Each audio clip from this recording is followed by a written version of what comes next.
Right నమస్తే welcome to T shirt channel. The national ఇన్కమ్లో మనం ఎట్లా క్వశ్చన్ అడిగినా కూడా మనం ఆన్సర్ చేయాలి. సో ఆ కంటెంట్లో మనం బేస్ చేసుకుంటే సో నేషనల్ ఇన్కమ్లో ఇంకొక మీకు ఒక డిఫరెంట్ క్వశ్చన్ చెప్తున్నా. సో ఎట్లా క్వశ్చన్ రావచ్చు, సో దానికి మీరు ఎట్లా అప్లై అవ్వాలి, సో మీరు ఎట్లా జనరల్గా దాన్ని యాక్సెస్ అవ్వాలి అనేటువంటిది చెప్తున్నాం. ఇట్ ఈస్ ద సో మనం already the past of the videos we were discuss about what is GDP and again GNP. So మనం కొన్నిటి గురించి డిస్కస్ చేసినాం. అంటే జీడిపి అంటే ఏంటిది, జిఎన్పి అంటే ఏంటిది, సో దాంతోపాటు మార్కెట్ ప్రైసెస్ అంటే ఏంటి, సబ్సిడీస్ అంటే, ద ఇండైరెక్ట్ ట్యాక్సెస్ అంటే, okay, and again the production అంటే, ద ఫైనల్ గూడ్స్ అంటే, ఆ మధ్యంతర వస్తువులు అంటే, ఇన్ని రకాల అంశాల గురించి డిస్కస్ చేసినాం. Now the here is the we need. మనకి ఇప్పుడు చాలా ఇంపార్టెంట్ ఏంటంటే అసలు జీడిపికి జిఎన్పికి వేరియేషన్ ఏముంటుంది, సో జీడిపిని ఎట్లా క్యాలిక్యులేట్ చేస్తారు, జిఎన్పిని ఎట్లా క్యాలిక్యులేట్ చేస్తారు, జీడిపిని జిఎన్పికి సో ఎలాంటి రిలేషన్షిప్ ఉంటుంది, ఎలాంటి వేరియేషన్ ఉంటుంది అనేటువంటిది మనం ఈ వీడియోలో డిస్కస్ చేద్దాం. ఈ వీడియోలో డిస్కస్ చేసేటప్పుడు స్థూల దేశోత్పత్తి, స్థూల జాతీయోత్పత్తి అనే పదాల గురించి మనం ఆల్రెడీ డిస్కస్ చేసినాం. స్థూల దేశోత్పత్తి అంటే ఏంటిది, ఒక దేశ భూభాగంలో తయారయ్యే అంతిమ వస్తు సేవల విలువను స్థూల దేశోత్పత్తి అంటారు. స్థూల జాతీయోత్పత్తి అంటే ఏంటిది, ఒక దేశంలో ఆ దేశ ప్రజలచే ఉత్పత్తి అయిన మొత్తం విలువను స్థూల జాతీయోత్పత్తి అని పిలుస్తారు. This is the matter. Okay, so right now here is the we need. మనకి ఇంకా కొన్ని అంశాలు కావాలి. Here is the very we need. మనకేంటిది, ఒక క్వశ్చన్ ఎలా రావచ్చు గ్రూప్ 1లో. సో వచ్చినటువంటి ఒక గ్రూప్ 1లో క్వశ్చన్ మనం ఎలా రాద్దాం అంటే, సో జీడిపికి అండ్ జిఎన్పికి సో మధ్య వ్యత్యాసం ఏంటి అనేది చూద్దాం. ఫస్ట్ మనం ద క్వశ్చన్కి ఆన్సర్ రాసేటప్పుడు ఒకటి మన మైండ్లో కాన్సెప్ట్స్ అనేటువంటి తెలుసుంటే నేషనల్ ఇన్కమ్ సంబంధించినవి, అప్పుడు క్వశ్చన్ ఎలా వచ్చినా మనం ఆన్సర్ చేస్తాం. Right, here is the very important. ఒక దేశంలో ఒక దేశ ప్రజలచే లేదా దేశంలో తయారైన అంతిమ వస్తు విలువల గురించి మాట్లాడేటియే జీడిపి అండ్ జిఎన్పి. ఒక దేశంలో దేశ ప్రజలందరూ సంపాదించిన ఆదాయం జాతీయ ఆదాయమే అన్నా, దేశ ప్రజలందరూ ఖర్చు పెట్టిన ఆదాయం జాతీయ ఆదాయం అని చెప్పిన, దేశంలో ఉండేటువంటి మొత్తం తలసరి ఆదాయం తీసుకున్న వచ్చే ఆదాయం కూడా జాతీయ ఆదాయమే. సో కాబట్టి ఇక్కడ here is the we need of the what are the concepts. మనకు డెఫినేషన్స్ అనేటువంటిది మన మైండ్లో ఉండాలి, ఎలా రాయాలి అనేది. సో రైట్, ఇప్పుడు ఈ క్రైటీరియా కాన్సెప్ట్ మనం బేస్ చేసుకుంటే మేజర్గా ఒక కంటెంట్ మీకు చెప్తున్నా. సో ఎప్పుడైనా ఒక దేశ ప్రగతి గురించి, ఒక కంట్రీ ప్రోగ్రెస్ గురించి, ద కంట్రీ డెవలప్మెంట్ గురించి, ఒక కంట్రీలో ఉండేటువంటి ఆర్థిక అభివృద్ధి గురించి లెక్కించేటువంటి ఒక సాధనాలే జీడిపి జిఎన్పిలు. సో కాబట్టి ఒక దేశ ప్రగతి గురించి, ప్రోగ్రెస్ గురించి జాతీయ ఆదాయం అనేటువంటి మాట్లాడుతుంది. కాబట్టి అప్పుడు మనకు క్వశ్చన్ ఎగ్జామినర్ ఈ రెండింటికి మధ్య వ్యత్యాసాన్ని రాయము, రెండింటిని సరిపోల్చుతూ రాయము అనేటువంటిది అప్పుడప్పుడు ఎగ్జామ్లో అడగవచ్చు. అప్పుడప్పుడు ఎగ్జామ్లో మనం అడగొచ్చు. సో దీన్ని మనం ఎట్లా ఆన్సర్ చేస్తాం అనేది ఇంపార్టెంట్. రైట్ ఇప్పుడు మనకు ఏం తెలియాలి, ఫస్ట్ స్థూల దేశోత్పత్తి. ఈ స్థూల దేశోత్పత్తిని మనం జీడిపి అంటాం. స్థూల దేశోత్పత్తిని జీడిపి అని పిలుస్తాం. రైట్, ఇక్కడ స్థూల దేశోత్పత్తిని మనం జీడిపి అని పిలవడం జరుగుతుంది. కాబట్టి ఎప్పుడైనా ఇది ఎగ్జాంపుల్ మన ఇండియానే కన్సిడర్ చేద్దాం. భారతదేశం అనే ఒక భూభాగం ఉంది, భారతదేశం అనే ఒక భూభాగం లేదా ఒక ప్రాంత భూభాగం, ఏదైనా ఒక ప్రాంతంలో కానీ, ఒక దేశంలో, ఒక ప్రాంతంలో, ఒక ప్రాంత సరిహద్దు లోపల, ఒక దేశంలో, ఒక దేశ సరిహద్దు లోపల ఉత్పత్తి అయిన వస్తు సేవల విలువ గురించి మాట్లాడేది జీడిపి. రైట్, ఒక దేశ సరిహద్దు లోపల, ఒక ప్రాంత సరిహద్దు లోపల తయారైన మొత్తం వస్తుత్పత్తి సేవల గురించి చెప్పేది జీడిపి. రైట్, ఇప్పుడు మనకు క్లియర్గా జీడిపి అనేటువంటిది అర్థమైంది. ఎప్పుడు జీడిపి అనేటువంటిది ప్రవాహం అనే ఒక భావనలోనే ఉండాలి. అంటే ఎప్పుడు కూడా ఒక దేశ దేశోత్పత్తి ఎప్పుడు ప్రవాహం అనేటువంటి ఒక మార్గం అంటే పెరుగుతూ ఉండాలి. ఎప్పుడు జీడిపి అనేటువంటిది ప్రస్తుత సంవత్సరం గురించి మాత్రమే మాట్లాడుతుంది. ప్రస్తుత సంవత్సరంలో ఆ దేశ భూభాగంలో జరిగిన ఉత్పత్తి గురించి మాత్రమే మాట్లాడేది జీడిపి. కాబట్టి ఒక దేశ జీడిపి ఎప్పుడు కూడా ప్రవాహం అనేటువంటి ఒక డైరెక్షన్లో ఉండాలి, ప్రవాహం అనేటువంటి ఒక మార్గంలో ఉండాలి, ఎప్పుడు కూడా పెరుగుతూ ఉండాలి. జీడిపి పెరిగి ఉండద్దు, పెరుగుతూ ఉండాలి. అప్పుడే ఇప్పుడు చూడండి, ఒక ఎగ్జాంపుల్ చెప్తాం మీ అందరికీ. సో ఏంటిది, ఒక ఇరిగేషన్ ప్రాజెక్టును మనం కట్టినాం.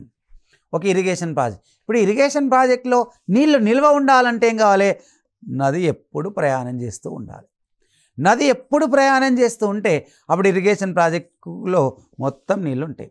అప్పుడు ఈ నీళ్లను మనం ఉపయోగించుకొని ఏంటిది వ్యవసాయ రంగాల అభివృద్ధి జరుగుతుంటుంది. అంటే ఎప్పుడైనా కూడా ఒక ప్రవాహం అనేటువంటిది ఉన్నప్పుడే మనకు నీళ్ళు అనేటువంటిది ఎక్కువగా ఉంటాయి. కొన్ని దేశ అభివృద్ధి జరగాలంటే దేశ అభివృద్ధి జీడిపితో ముడిపడి ఉన్నది కాబట్టి దేశంలో ఉండేటువంటి ఒక దేశోత్పత్తి ఎప్పుడు ప్రవాహంలోనే ఉండాలి. అప్పుడే దేశ అభివృద్ధి అనేటువంటిది జరగడానికి ఆస్కారం. కాబట్టి ఇప్పుడు always the gross domestic product is the flow concept that is the okay. కాబట్టి ఇక్కడ మనకు ఒక ప్రవాహం అనేటువంటి ఒక భావనలో జనరల్గా మనకు కనబడడం జరుగుతుంది. అయితే ఈ ప్రవాహాన్ని ఎప్పుడైనా కూడా దేశ జీడిపి ఒక సంవత్సరాన్ని బేస్ చేసుకొని మాత్రమే మాట్లాడుతుంది. ఒక సంవత్సరాన్ని, ఒక 2-3 సంవత్సరాలు కాకుండా ఒక సంవత్సరాన్ని బేస్ చేసుకొని మాత్రమే మాట్లాడుతూ ఉంటుంది. అండ్ అగైన్ ఇంకొకటి, ఈ జీడిపిని ఏం చేస్తాం? కేవలం ఒక దేశ భూభాగంలో జరిగిన అంతిమ వస్తువు విలువ గురించి మాత్రమే మాట్లాడతాం. అంతిమ వస్తు విలువ గురించి మాత్రమే జీడిపి మాట్లాడడానికి ఆస్కారం ఉంటుంది. రైట్. అండ్ అగైన్ ఇంకా ఈ దేశోత్పత్తులు ఎవరిచే జరుగును అనేది important. Okay, how to make the GDP, this is important. GDP ఎవరిచే జరుగును అనేది ఇంపార్టెంట్. జీడిపి ఎవరిచే జరుగును అనేటువంటి ఒక కంటెంట్ తీసుకుంటే, ఎవరిచే జరుగును అనేటువంటి ఒక కంటెంట్ తీసుకుంటే ఒక దేశ భూభాగంలో జరిగే ఉత్పత్తి జీడిపి కాబట్టి ఈ జీడిపి ఈ ఉత్పత్తిలో పాల్గొనేటువంటి వాళ్ళు దేశీయులు కావచ్చు, విదేశీయులు కావచ్చు. ఇది ఇంపార్టెంట్. రైట్. ఇప్పుడు మనకు ద జీడిపి మొత్తానికి తీసుకుంటే ఎవరిచే, దేశీయులచే కానీ విదేశీయులచే కానీ ఎవరిచే అయినా వస్తుత్పత్తి జరిగితే దేశ భూభాగంలో దేశీయులచే కానీ విదేశీయులచే కానీ ఎవరిచే జరిగినా కూడా దాన్ని ఏమంటున్నాం మనము? జీడిపి అని పిలుస్తున్నాం. ఇది మ్యాటర్. Okay, right. ఇంకొకటి మళ్ళీ మనం ఇక్కడ తీసుకుంటే ఎప్పుడు కూడా జీడిపిలో విదేశీ ఆదాయం అనేది ఉండదు. ఇది బాగా గుర్తుపెట్టుకో. విదేశీ ఆదాయం అనేటువంటిది ఉండదు. అంటే నికర విదేశీ ఆదాయం అనేటువంటిది ఎప్పుడు కూడా ఉండదు. There is no net factor of income. నికర విదేశీ కారక ఆదాయం అనేటువంటిది లేదు. నికర విదేశీ కారక ఆదాయం అనేటువంటిది లేదు అని అంటే ఇక్కడ జీడిపిలో ఎప్పుడైనా స్వదేశీ ఆదాయం గురించి మాత్రమే మాట్లాడుతుంది. విదేశీ ఆదాయం గురించి ఎప్పుడు జీడిపి మాట్లాడదు. స్వదేశీ ఆదాయం గురించి మాత్రమే మాట్లాడేది జీడిపి. విదేశీ ఆదాయాల గురించి ఎప్పుడు కూడా మాట్లాడేది, విదేశీ ఆదాయం ఎప్పుడు కూడా జీడిపిలో ఉండదు. ఇది చాలా చాలా ఇంపార్టెంట్. రైట్. అండ్ అగైన్ దీని తర్వాత ఎప్పుడైనా ఇది ఒక దేశంలో ఉన్న స్వదేశీ అంటే ఈ యొక్క భూభాగానికి మాత్రమే ప్రియారిటీ ఇస్తుంది జీడిపి. జీడిపి భూభాగానికి మాత్రమే ప్రియారిటీ ఇస్తుంది అంటే విదేశాల నుంచి వచ్చిన ఆదాయం దీన్ని తీసుకోవట్లే. స్వదేశ ఉత్పత్తుల గురించి మాట్లాడుతుంది, స్వదేశ ఆదాయం గురించి మాట్లాడుతుంది, ఒక ప్రాంత సరిహద్దు గురించి మాట్లాడుతుంది, ఒక ప్రాంతంలో తయారైనటువంటి ఉత్పత్తి గురించి మాట్లాడుతుంది. ఇది దేశీయులచే కానీ విదేశీయులచే కానీ ఉత్పత్తి కావచ్చు అనే ఒక పదం వాడినాం. కాబట్టి ఇక్కడ ఎప్పుడైనా కూడా ఒక దేశం యొక్క భూభాగంలో అంటే ఒక ప్రాంత ఉత్పత్తి గురించి మాత్రమే మాట్లాడుతుంది. దీనిలో ఎప్పుడు కూడా నికర విదేశీ ఆదాయాలు అనేటువంటివి ఉండేవి. విదేశీ ఆదాయం ఎప్పుడు కూడా జీడిపిలో జనరల్గా ఉండదు. ఆ దేశ స్వదేశ ఉత్పత్తి గురించి మాత్రమే మాట్లాడేది జీడిపి. కాబట్టి ఒక ప్రాంతం ఒక భూభాగం గురించి మాట్లాడుతుంది. వ్యక్తి అనే భావం లేదు, ప్రజలు అనేటువంటి ఒక భావం లేదు. ఓకే, జీడిపిలో ఇది చాలా చాలా ఇంపార్టెంట్. అండ్ అగైన్ ఇప్పుడు what are the benefits of GDP? Okay, మనకు ప్రయోజనాలు ఏముంటాయి జీడిపి ద్వారా, అది మేజర్గా రాయాలి. క్వశ్చన్ రాసేటప్పుడు ఒక చిన్న క్వశ్చన్కి మనం ఆన్సర్ రాయాలి. ఏంటి? ఫస్ట్ జీడిపి అంటే రాయాలి. ఒక దేశ భూభాగంలో జరిగిన మొత్తం ఉత్పత్తి విలువ దేశోత్పత్తి. ఇది దేశీయులే చేయగానే విదేశీయులే చేయగానే జరుగుతుంది. కానీ ఇది ఒక ప్రాంతంలో జరిగిన ఉత్పత్తి గురించి మాత్రమే మాట్లాడుతుంది. దీనిలో నికర విదేశీ కారక ఆదాయం అనేది ఉండదు అనేది ఒక మేజర్ పాయింట్స్ కొన్ని మనం రాయాలి. ఆ మేజర్ పాయింట్స్ అనేటువంటిది రాసినప్పుడు మనకు జనరల్గా ఆన్సర్ అనేటువంటిది మనం ఎగ్జామినర్ను మెప్పించేలాగా జనరల్గా రాయాలి. రైట్. ఇప్పుడు వాట్ ఆర్ ద బెనిఫిట్స్? ప్రయోజనాలు ఏముంటాయి? These all. ఓకే, మనకు ఏముంటాయి జనరల్గా? What are the benefits of GDP? This is the major important. ఏముంటే మనకు ప్రయోజనాలు అనేది తీసుకుందాం. ఏముంటే మనకు జనరల్గా ప్రయోజనాలు అనేటువంటి ఒక కంటెంట్ తీసుకుంటే ఎప్పుడైనా కూడా ఒక దేశ జీడిపి దేశ ప్రగతి గురించి మాట్లాడుతుంది. This is the important. Okay, అంటే దేశీయ ప్రగతి ఎలా ఉంది, దేశంలో వస్తు సేవల ఉత్పత్తి ఎలా వెళ్ళడం జరుగుతుంది, దేశంలో ఉపాధి ఎంత పెరగడం జరుగుతుంది, దేశ వృద్ధి రేట్ ఎంత పెరగడం జరుగుతుంది, సెక్టారియల్ గ్రోత్ రేట్స్ అనేటువంటిది ఎంత పెరిగినాయి, ఒక వివిధ రంగాల పోకడలు ఎలా జరిగినాయి, ఆ రంగాల అభివృద్ధి ఎలా జరిగింది, ఆ రంగాలలో ఎంప్లాయ్మెంట్ ఎలా జరిగింది అండ్ ఇలా ఒక దేశ ప్రగతి గురించి ఈజీగా అంచనా వేయాలి అని అంటే అప్పుడు జీడిపి అనేటువంటిది తెలవాలి. Okay, this is the major. Then next one, ఇక్కడ దేశ భూభాగంలో జరిగేటువంటి ఉత్పత్తి జీడిపి కాబట్టి భారతదేశంలో ఈ దేశ భూభాగంలో జరిగే ఉత్పత్తి జీడిపి కాబట్టి ఇక్కడ సెక్టారియల్ ట్రెండ్స్ గురించి ఎక్కువగా మాట్లాడుతుంది. సెక్టారియల్ ట్రెండ్స్ అంటే ఏంటిది? ఇప్పుడు ఎగ్జాక్ట్లీ మన ఇండియాలో అగ్రికల్చర్ ఉంది, ఇండస్ట్రియల్ ఉంది, సర్వీస్ సెక్టార్ ఉంది. అగ్రికల్చర్, ఇండస్ట్రియల్, సర్వీస్ సెక్టార్ అనేటువంటి ఒక 3 పదాలను మనం వాడుతున్నాం. అగ్రికల్చర్, ఇండస్ట్రియల్, సర్వీస్ సెక్టార్ అంటే ఇవి భారతదేశంలో ఉన్న, ఇండియాలో ఉన్న 3 సెక్టార్స్, 3 రంగాలు. ఈ 3 రంగాలు అనేటువంటి ఒక భారతదేశంలో ఉంటే 3 రంగాలలో ఈ 3 రంగాల నుండి దేశ భూభాగంలో తయారైన మొత్తం ఉత్పత్తి విలువను ఏమన్నా జీడిపి అన్నాం. ఇంతే. అది అగ్రికల్చర్, ఇండస్ట్రియల్ అండ్ సర్వీస్. ఇలా అగ్రికల్చర్, ఇండస్ట్రియల్, సర్వీస్ అనేటువంటి ఒక కంటెంట్ ఉన్నది కాబట్టి ఈ భారతదేశ భూభాగంలో వివిధ రంగాలు ఎలా ఉన్నాయి, అగ్రికల్చర్ అలైడ్ సెక్టార్స్ ఎలా డెవలప్ అయింది, ఇండస్ట్రియల్ అలైడ్ సెక్టార్స్ ఎలా జరుగుతున్నాయి, సర్వీస్ సెక్టార్ దాని యొక్క ఉపరంగాలు ఎలా ముందుకెళ్ళడం జరుగుతుంది. కాబట్టి ఇక్కడ ఒక దేశంలో వివిధ రంగాల వాటాలు అంచనా వేయచ్చు, దేశ భూభాగంలో అభివృద్ధి ఎలా జరుగుతుందని చెప్పేది కూడా మనం జీడిపినే. ఓకే, సో రైట్, ఇది ఒకటి. And again the next one, ఇంకా మనకు జీడిపితో సో జనరల్గా ఎలాంటి ప్రయోజనాలు మనకు కనబడుతుంటాయి. Okay, so what are the major benefits? ఇక్కడ తీసుకుంటే ఒక దేశంలో స్థూల దేశోత్పత్తిని బేస్ చేసుకొని ఆ దేశ ప్రగతి అంటే వృద్ధి రేటును అంచనా వేయచ్చు. కాబట్టి ఇక్కడ ద మేజర్గా ప్రయోజనాలలో జీడిపిలో ఏం తీసుకుంటాం మనం? వృద్ధి రేటును కూడా అంచనా వేయచ్చు వాళ్ళు. దాని తర్వాత ఒక దేశ ఉత్పత్తి ఆధారంగా ఆ దేశం యొక్క స్టామినా తెలుస్తుంది, ఆ కంట్రీ ఏ స్థాయిలో ఉంది, ఆ కంట్రీ ప్రోగ్రెస్ ఎలా ఉందని తెలుస్తుంది. అట్ ద సేమ్ టైం ఆ కంట్రీ యొక్క ప్రోగ్రెస్, ఆ కంట్రీలో ఉండేటువంటి ప్రొడక్షన్ వాల్యూ బేస్ చేసుకొని విదేశీ సంస్థలు విదేశాల నుంచి కూడా రుణాన్ని అంచనా వేస్తుంటాయి. ఈ కంట్రీకి ఎంత ఇవ్వచ్చు, కంట్రీ గ్రోత్ రేట్ ఉంది, కంట్రీ సెక్టార్స్ ఎలా డెవలప్ అవుతున్నాయి, దాన్ని బేస్ చేసుకొని ఆ కంట్రీ అంటే జీడిపిని బేస్ చేసుకొని రుణాలు ఇచ్చేటువంటి సంస్థలు కూడా ఆ కంట్రీ ఎంత రుణం ఇవ్వచ్చు, ఎలా ఉండొచ్చు, అంటే ఏ సంస్థలు రుణాలు ఇవ్వచ్చు, ఆ విదేశీ సంస్థలు కూడా ఒక దేశానికి రుణాలు ఇచ్చేటప్పుడు ఆ కంట్రీ యొక్క జీడిపిని అసెస్ చేయడానికి ఆస్కారం ఉంటుంది. This are all the major benefits of the GDP. Then right, here is we discuss what is GDP. Now here is we need what is జాతీయోత్పత్తి. ఓకే, సో కాబట్టి మనకి ఇక్కడ ఏం చూద్దాం? సో జాతీయోత్పత్తి, రైట్. ఇక్కడ మనం సో జాతీయోత్పత్తి అనేటువంటి ఒక పదాన్ని డిస్కస్ చేద్దాం. సో జాతీయోత్పత్తి అనేటువంటి ఒక పదాన్ని డిస్కస్ చేసేటప్పుడు ఏమున్నాయి మనకు? జాతీయోత్పత్తి. వాట్ ఈస్ జాతీయోత్పత్తి? ఇక్కడ మనం ఒక పదాన్ని రాద్దాం, స్థూల జాతీయోత్పత్తి. స్థూల జాతీయోత్పత్తిని ఇంగ్లీష్లో ఏమంటాం మనం? జిఎన్పి అంటాం. The gross national product. The gross national product is like స్థూల జాతీయోత్పత్తి. స్థూల జాతీయోత్పత్తి అనేది ఎలా వస్తుంది ఓకే అనేటువంటిది చాలా చాలా ఇంపార్టెంట్. ఇప్పుడు స్థూల జాతీయోత్పత్తిని మనం ఇక్కడ ఏమంటున్నాం? జిఎన్పి అంటున్నాం. ఓకే, ఒక దేశంలో ఒక ఆర్థిక సంవత్సరం అనేది ఉంటుంది. ఆర్థిక సంవత్సరం, ఒక సంవత్సర కాలం అంటాం. ఒక దేశంలో ఒక ఆర్థిక సంవత్సర కాలంలో ఆ దేశ పౌరులచే తయారైన మొత్తం వస్తోత్పత్తి విలువను మనం ఏమంటాం? జిఎన్పి అంటాం.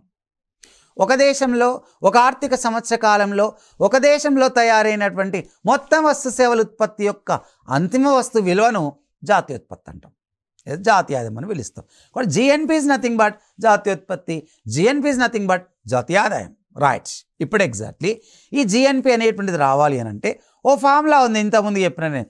GNP is equal GDP plus NFIA. GNP is equal the GDP plus NFIA అనొక పదాలు వాడుతున్నాం. GNP is equal GDP plus NFIA అంటే జిఎన్పిలో జీడిపి అంటే ఏంటిది? స్వదేశీ ఆదాయం. ఎన్ఎఫ్ఐఏ అంటే ఏంటిది? నికర విదేశీ ఆదాయం. అంటే జిఎన్పిలో ఎవరున్నారు? స్వదేశీ ఆదాయం ఉంది, విదేశీ ఆదాయం ఉంది.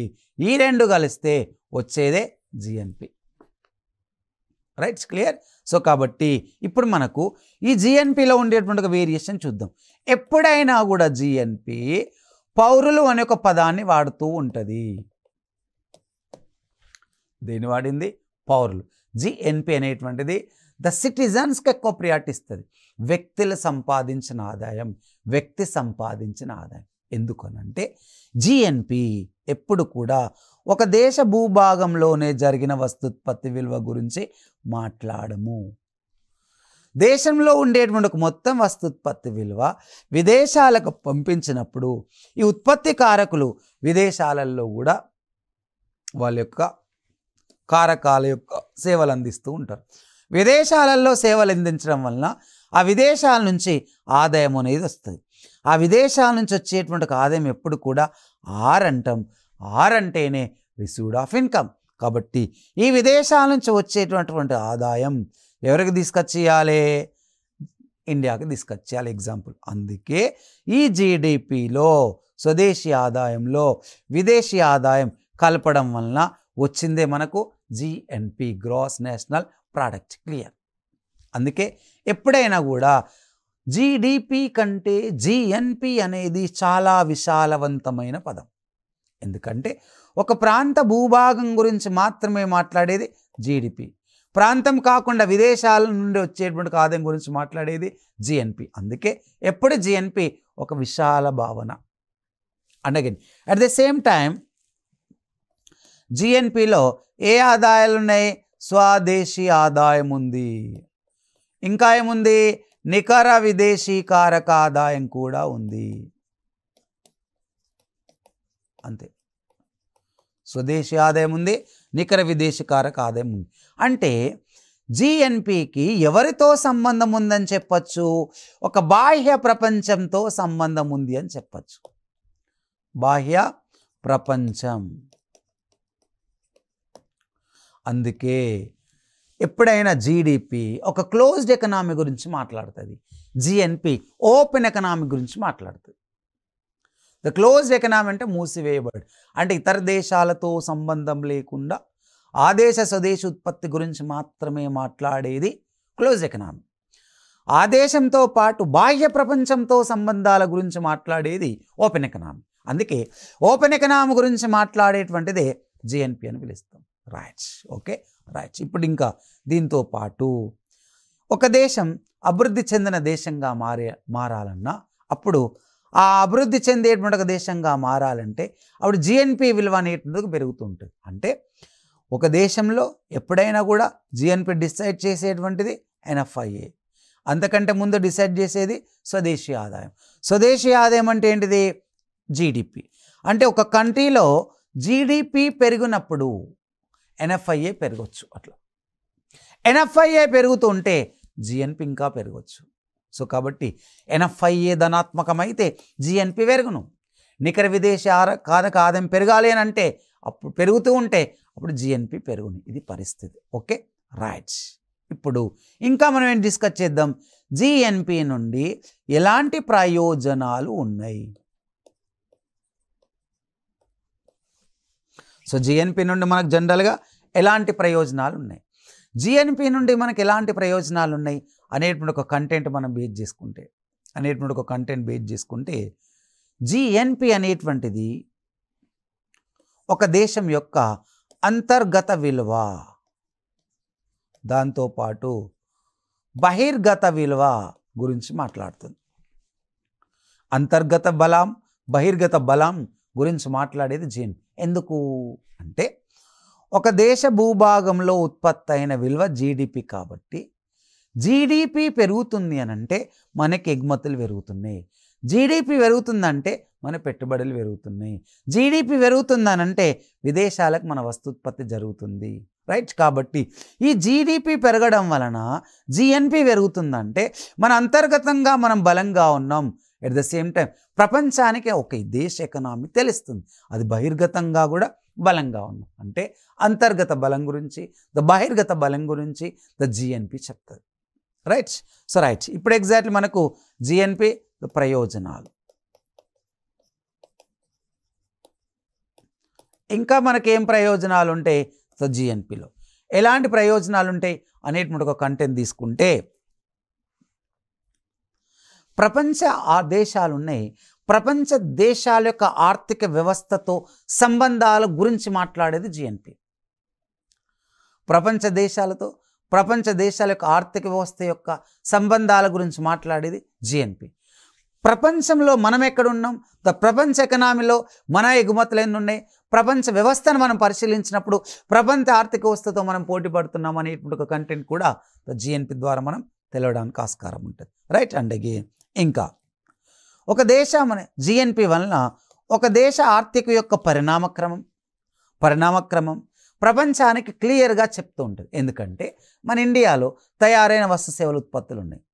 దేశ భూభాగంలో తయారైన వస్తు సేవల ఉత్పత్తిని ఏమంటున్నాం? జీడిపి అంటున్నాం.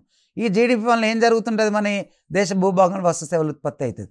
అయిన తర్వాత ఇవి ఏం చేస్తున్నాం? మనం ఇతర దేశాలకు మన వస్తు సేవల ఉత్పత్తులు పంపిస్తున్నాం.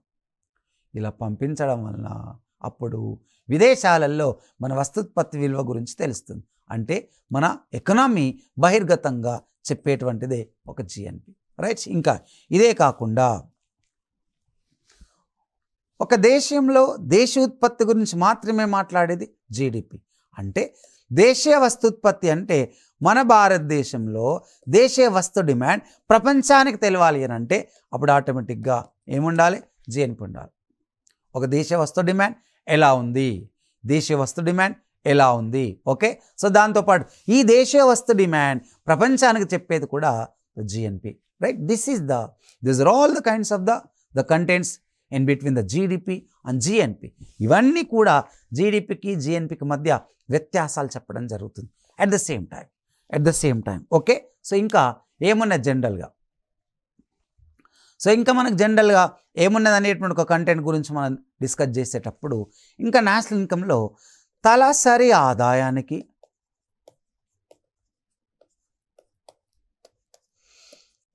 అండ్ జాతీయ ఆదాయానికి మధ్య సంబంధం ఏముంది? తలసరి ఆదాయానికి జాతీయ ఆదాయానికి మధ్య ద రిలేషన్ ఏముంది? This is the important. ఒకవేళ నేను క్వశ్చన్ ఇలా అడుగుతాడు, జీడిపికి జిఎన్పికి వేరియేషన్ చెబుతూ తలసరి జాతీయ ఆదాయం మధ్య సంబంధాన్ని కూడా చెప్పండి అని అడిగితే మనం ఎలా రాయగలుగుతాం అనేది ఇంపార్టెంట్. పర్ క్యాపిటల్ ఇన్కమ్కు నేషనల్ ఇన్కమ్ మధ్య వేరియేషన్ జనరల్గా ఎలా రాయగలుగుతాం అనేటువంటిది ఇంపార్టెంట్. ఎలా రాయగలుగుతాం అనేటువంటిది ఇంపార్టెంట్ తీసుకుంటే అసలు తలసరి ఆదాయం అంటే ఏంటిది అనేది మనకు తెలియాలి. What is per capital income? Per capital అంటే తలసరి ఆదాయం. ఒక దేశంలో దేశ ప్రజల యొక్క సగటు ఆదాయం గురించి మాట్లాడేది తలసరి ఆదాయం. దేశంలో దేశ ప్రజల యొక్క సగటు ఆదాయం గురించి మాట్లాడేది తలసరి ఆదాయం. కాబట్టి ఈ తలసరి ఆదాయాన్ని మనం కన్సిడర్ చేస్తే, తలసరి ఆదాయాన్ని మనం తీసుకుంటే ఏముంటుంది మనకు జనరల్గా? తలసరి ఆదాయం అంటే ఒక దేశ జాతీయాదాయం బై ఆ దేశంలో ఉన్న జనాభా, ఇలా తీసుకుంటే వచ్చేటువంటి దాన్ని మనం తలసరి ఆదాయం అంటాం. రైట్. జాతీయ ఆదాయం బై జనాభా ఈజ్ ఈక్వల్ మనకేంటిది? Per capital income. రైట్. ఇప్పుడు ఒక దేశ అభివృద్ధి గురించి, దేశ పురోగతి గురించి మాట్లాడే జాతీయ ఆదాయం, దేశ ప్రజల యొక్క జీవన ప్రమాణ స్థాయి, ఒక దేశ ప్రజల యొక్క పురోగతి, ఒక మానవ వనరుల అభివృద్ధి గురించి డిస్కస్ చేసేటువంటిదే per capital income. This is the important. Right. ఇప్పుడు తలసరి ఆదాయం పెరిగితే జాతీయ ఆదాయం పెరుగుతుందా, జాతీయ ఆదాయం పెరిగితే తలసరి ఆదాయం పెరుగుతుందా అనేది ప్రశ్న. రైట్. ఏది పెరుగుతా మనకు జనరల్గా పెరగడానికి ఆస్కారం ఉంటుంది అంటే తలసరి ఆదాయం ఎట్లా పెరుగుతుంది అనేది క్వశ్చన్. తలసరి ఆదాయం ఎట్లా పెరుగుతుంది అనేటువంటి ఒక క్వశ్చన్ పెరిగితే కంట్రీ నేషనల్ ఇన్కమ్ పెరిగినప్పుడు అంటే ఎన్ఎన్ఐతోని ఎప్పుడు సూచిస్తాం తలసరి ఆదాయాన్ని, జిఎన్పితో చూపించం కూడా. నెట్ నేషనల్ ఇన్కమ్ అంటే నికర జాతీయ ఆదాయం తీసుకుంటాం. దేశ నికర జాతీయ ఆదాయం బై దేశ జనాభా ఈజ్ ఈక్వల్ తలసరి ఆదాయం.